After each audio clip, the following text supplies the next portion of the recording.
يمني مجهول هوية في السعودية وراح برجوله إلى مركز الشرطة. لكن اللي وداه وش هو؟ اللي وداه صدقه وأمانته ووفائه مع الله سبحانه وتعالى قبل كل شيء، ولهذا المبلغ اللي لقاه طايح في الشارع يبغى يشوف رأيه. يقول أنا ما استوعبت إني رحت مركز الشرطة إلا بعدين. يقول أنا وش وداني مركز الشرطة؟ أنا ما معي بطاقة هوية، ما هو بقصده إنه ما يبي يرد فلوس، لا بيردها. طبعا قبل يروح للشرطة قابل أخوياه، قال أنت ضعيف، أنت خبل، أنت مريض. يا أخي هذا رزق الله حطه قدامك في الطريق عشان يكون لك. قال لا والله إلا هذا امتحان من الله سبحانه وتعالى، وهذا ابتلاء، ما هو بلي المبلغ ولا حل. يا ابن الحلال يا ابن الحلال، راتبك 1500 وش تقدر تجمع وش تقدر تسوي؟ قال الله بيرزقني، اللي جاب لي مناك واللي حفظني واللي أسقاني واللي يسقاني واسقى والدي والعالم والبشرية ومن على هذه الأرض الله سبحانه وتعالى ما هم ضيعني إن شاء الله. قال عسكر وش عندك؟ قال لقيت المبلغ هذا طايح في المكان الفلاني. قالوا فعلا جانا بلاغ من واحد يدور فلوس له ضايعة. يوم عدى المبلغ له 25,000 ريال فعلا على المبلغ اللي بلغ فيه راعي. السلام عليكم، دقوا عليه، كيف الحال عساك طيب سعودي؟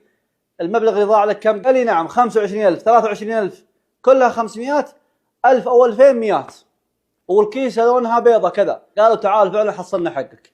جاء الرجال واخذ فلوسه. يقول قال من اللي حصله؟ قال الرجال هذا. يقول ابتسم في وجهي ومشى. يقول والله لا اعطاني فلوس ولا طلع فيني. يقول شكرني شكرا ما قصرت رحم الله والدك ومشيت. يقول انا ما رحت عشان يعطيني فلوس، انا وقفت ابري ذمتي امام الله سبحانه وتعالى ومشيت. يقول قلت رزقي على الله سبحانه. يقول مشيت. يقول توني استوعب ان العسكر ما وقفوني ولا قالوا ثباتك.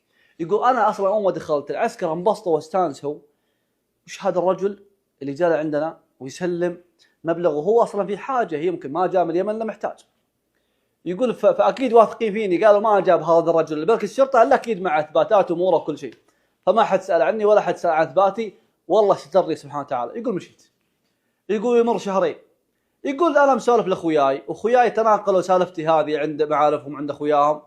واحد من اللي معي في العزبه يقول سولف الواحد من اهل جده من جماعتهم، واللي في جده سولف الواحد من التجار اليمنيين في جده.